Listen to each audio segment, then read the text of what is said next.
Welcome to a lesson with Dr. Powell. Let's talk a little bit about parabolas. Now, we've seen graphs with parabolas before, but we're going to concentrate on where the focus that has the reflective properties of a parabola is located. And there's an opposing on the other side of the focus, a line called a directrix. So we'll be talking about where that is, and how to find these given the equation of a parabola. So let's kind of at least picture what these things are geometrically. All right. So a parabola is a shape or a graph, a curve, such that if I draw a point here and equidistance from this vertex, a line over here, it's called focus, and the directrix, in such a way such that the distance from the focus to the curve, to a point on the curve, and from that point on the curve to the directrix, those distances are the same. Well, they're the same here, but we'd like that to be the same everywhere. So for instance, if I went up to here and down to here, if I have drawn the parabola correctly, this distance and this distance should always be the same. So that's another criterion for how to think about geometrically what a parabola is. In particular, what would happen if we just went straight out? And let's suppose that this guy right here is at the origin. Suppose that is at 0, 0. Suppose we went and we go straight out. Then this distance is the same as this, which means we've made a square. This is the same as this distance. We have a nice square going on. In fact, if you want to know how to draw a parabola here and you know where the focus is, you can easily just draw this square, and then you know kind of how to shape the parabola kind of in a more definite way of how it should be drawn out. Okay, but let's take, for instance, a case where we have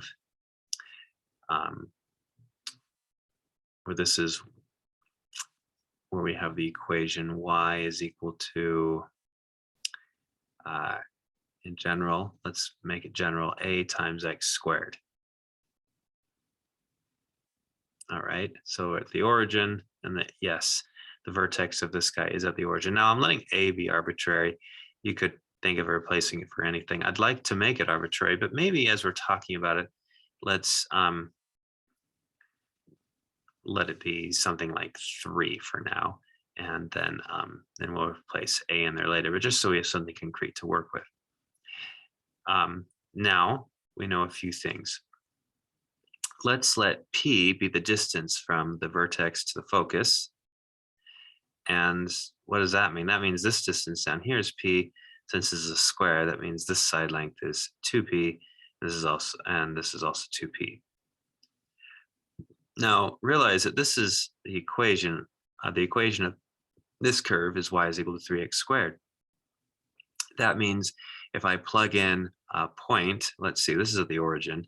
So guess what? This point right here, it's 2p in the x this way from the origin, which means its x value is 2p.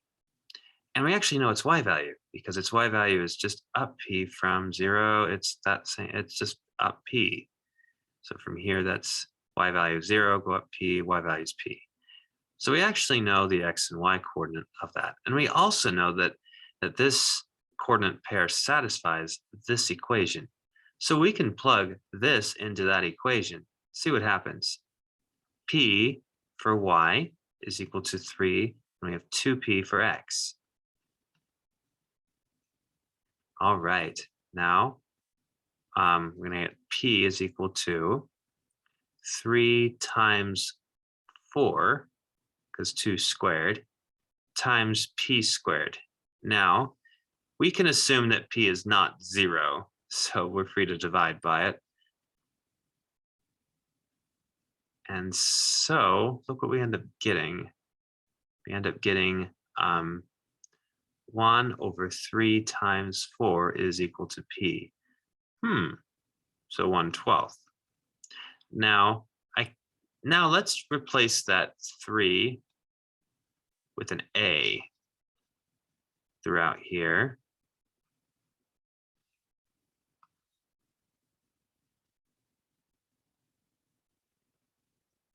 Notice we can see exactly where p is, or what p is, given knowledge of what that a is. It's just 1 over 4 times a. So for instance, if we had y is equal to a half times x squared, then p would be equal to 1 over, now a is 1/2, half times 4. 1/2 times 4 is just 2, equal to a half. So if we had this parabola, then our p-value would be a half going up. So we knew, so since this particular equation has a vertex at 0, 0, 0, then its focus would be located 1/2 up from there. So its focus would be at 0, a half.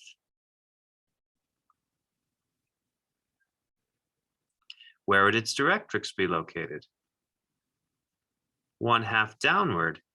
So if this is at 0, 0 for the center, then we drop the y value by a half, and so this directrix line would be y equals -1/2. So we know the directrix line is y equals -1/2, and the focus is 0, 0, 1/2. And that just came from knowing this a value. Now, it was kind of a coincidence. This is a coincidence that a value happened to be the p value too. So maybe we should look at one more example here. Suppose that we have something like y is equal to, let's do y is equal to 1/8 x squared. All right. So now what would p be? Well, p is equal to, take that a value times 4. And what do we get? Down here, we would get, so what's 1/8 of 4? That's a half, right? I think 1, 2. So this looks like 1 over a half. And how many halves are there in 1? Well, there's 2, so that's just equal to 2. You could also see that by just multiplying top and bottom by 2. So 2 over 1 is 2. Okay, so p is 2.